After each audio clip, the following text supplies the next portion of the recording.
What's up, guys? Welcome to another vlog. Here I have the Honda CRX. It is sitting on a Tamiya chassis. I'll tell you guys which chassis soon. This is an uncut video just to let some of you guys know, as I am pretty busy right now, but I'm taking the time out to still vlog and to still show you guys the build when I do have the time to show them to you. Here's some inside footage of the car. Right now, as I said before, I'm running a Tamiya chassis. The chassis is a Tamiya MO5 chassis. It's not rare, but also not extremely common. The TT02s and the TT01s are the ones that I see a lot of people building, but I feel like I want to now take an interest in these because, like, as I said before, and even the previous videos that I showed you guys, is that these cars, they launch pretty well. They have decent sized gears inside of them. Also, the gears inside of the differential is metal, the housing is plastic, but that doesn't really make any difference, especially when if you've owned a DR10 before, which is the team associated. If you've owned a DR10 before, you'll know that also in that is plastic housing, but internal the gears are metal. So just giving you guys a breakdown, almost anybody can achieve this type of building, to be honest with you, because this was just a project that I picked up to be a project and to burn some time. So as I said, anybody can get onto this type of build or into this type of racing, I would say.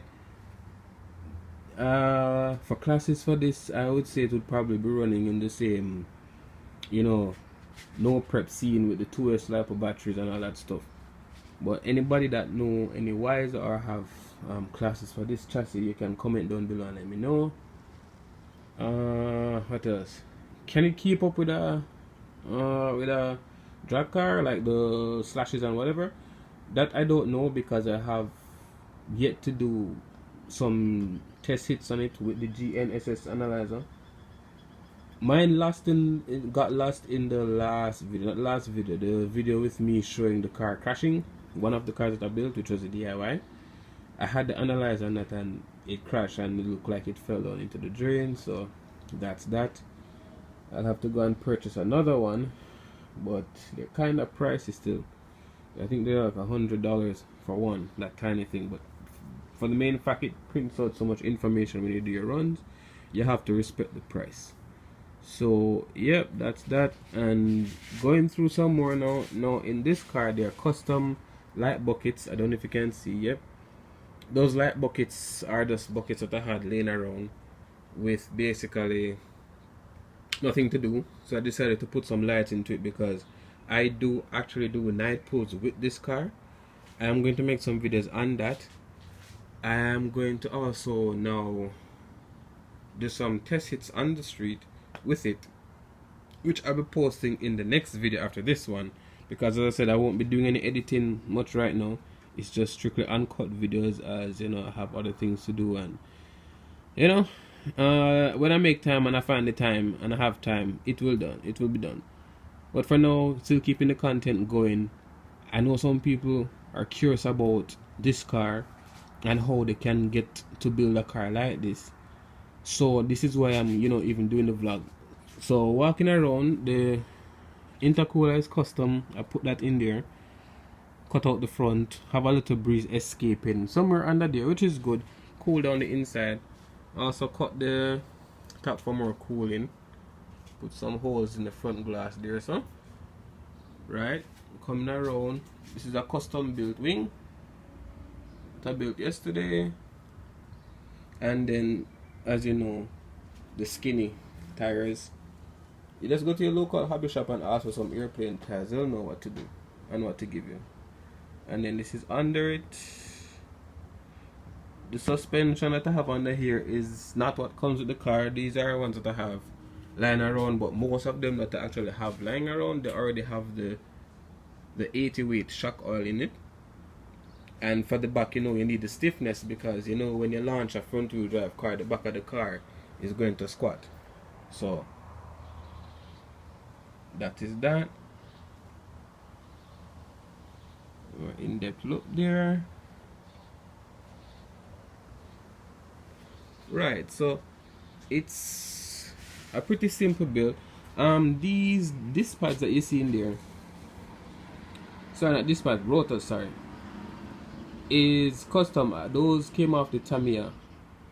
Actually, another Tamiya. Actually, no, it's not a Tamiya. It's the TCR Honda Civic. It came off actually. A lot of the parts on this car, they came from different cars, as you hobby guys already know how the thing is.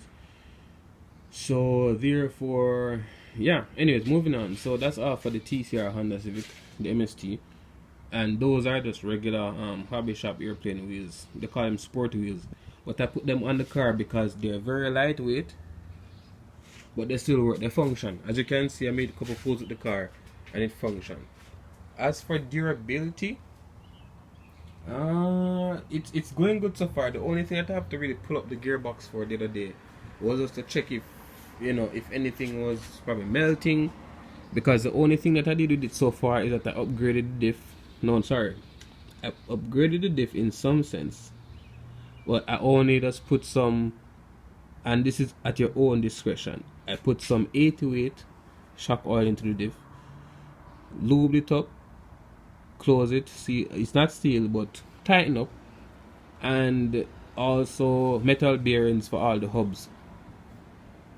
I have to get some more bearings for the internals, for the gearbox and stuff, and even for some other little things. But this is where it's at right now. It's basically fully stock. The motor is a 8.5 turn motor, same Cheetah ESC. So pretty much what I had into the low speed drag car when I was running, I just put it into this. So it's nothing different. And for some reason I was running 8.5 turn motors, but whatever. Yeah, so 8.5 turn. It's what is it? It's a 36, yeah, 3690 I think kV motor. Not too bad. It's very powerful for this car. Anybody that know about motors know that for sure.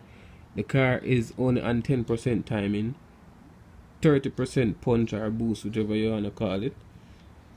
Don't really want to go to it. Will never, I don't think I'll ever put this car on full boost, which is, or even full timing, which is the full limit. I tried the 20% timing on the car from the programming card, and I'm telling you, the car moves, no joke. Like, the car is extremely fast, but I turn it back down and just turn up the boost on the car, and it's running pretty great. So I think I'm gonna leave it at that. For battery, same 100C burst Spectrum battery 2S. Won't be running the car on 3S, not at all. Don't think the car need 3S power at this point. Plus I'm trying to dial it in on 2S for the no prep scene. Hopefully can, you know, take a few trophies. Hopefully. Or the car might break, because you know me already, I'm always pushing things to the limit. So, you know, this is just one of the builds. I'm going to build some more. If you guys want me to build one for you, actually do build them, and I'm going to actually start charging for them. And you guys are so fortunate, because you actually can get to hear all the mistakes that I make that I'm an editor. But anyways, so yeah, that's that. I'm going to do some drag pulls with it right now, which will be posting another video. So this is my Honda CRX build, guys, and stay tuned for more.